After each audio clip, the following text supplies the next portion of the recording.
നെയ്യാറ്റിൻകര അവണാകുഴിയിൽ 500 രൂപയുടെ കള്ളനോട്ടുകൾ മാറുവാൻ എത്തിയ മൂവർ സംഘത്തിലെ ഒരാൾ പിടിയിൽ. കൊല്ലം പുനലൂർ സ്വദേശി ഷാൻ ആണ് ഇന്നലെ പോലീസ് കസ്റ്റഡിയിൽ ആയത്. കള്ളനോട്ട് നൽകി വ്യാപാരികളെ കബളിപ്പിച്ച സംഘത്തിലെ ഒരാൾ നാട്ടുകാരുടെ പിടിച്ചു പോലീസിൽ ഏൽപ്പിച്ചു. നെയ്യാറ്റിൻകരയ്ക്ക് സമീപം അവണാകുഴി, താന്നിമൂട് എന്നിവിടങ്ങളിലെ വ്യാപാരികളെ കള്ളനോട്ട് നൽകി കബളിപ്പിച്ച സംഘത്തിലെ ഒരാളെ നാട്ടുകാർ പിടികൂടി പോലീസിന് കൈമാറിയത്. പുനലൂർ കാര്യറ സ്വദേശി ഷാൻ ആണ് നാട്ടുകാരുടെ പിടിയിലായത്.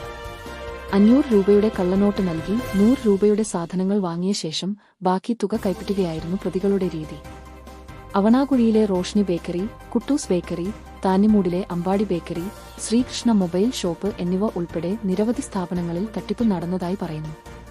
രക്ഷപ്പെടാൻ ശ്രമിച്ച പ്രതികളിൽ ഒരാൾ നാട്ടുകാർക്ക് നേരെ കത്തി വീശി ആക്രമണം നടത്തുകയും പിടിവലിക്കിടെ തലയിൽ ധരിച്ചിരുന്ന വിഗ് ഇളകിപ്പോവുകയും ചെയ്തു.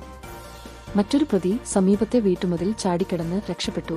പിടിയിലായ പ്രതിയുടെ കൈവശത്തുനിന്ന് കള്ളനോട്ടുകൾ കണ്ടെത്തി. 19 ആദവ 8327 നമ്പറിലുള്ള ഫോർഡ് കാറിലാണ് പ്രതികൾ എത്തിയതെന്നാണ് വിവരം. കഴിഞ്ഞ ദിവസങ്ങളിൽ ഉറൂട്ടുകാല, നെല്ലിമൂട്, കാഞ്ഞിരംകുളം മേഖലകളിലും സമാന തട്ടിപ്പുകൾ നടന്നതായി നാട്ടുകാർ പറയുന്നു. സംഭവത്തിൽ നാട്ടുകാർ ഒരാളെ പിടികൂടി പോലീസിൽ ഏൽപ്പിച്ചു.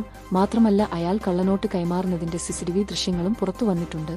കള്ളനോട്ട് വിതരണം നടന്ന സംഭവത്തിൽ കൊടുത്താൽ അന്വേഷണം വേണമെന്ന് വ്യാപാരികൾ പോലീസിനോട് ആവശ്യപ്പെട്ടിട്ടുണ്ട്.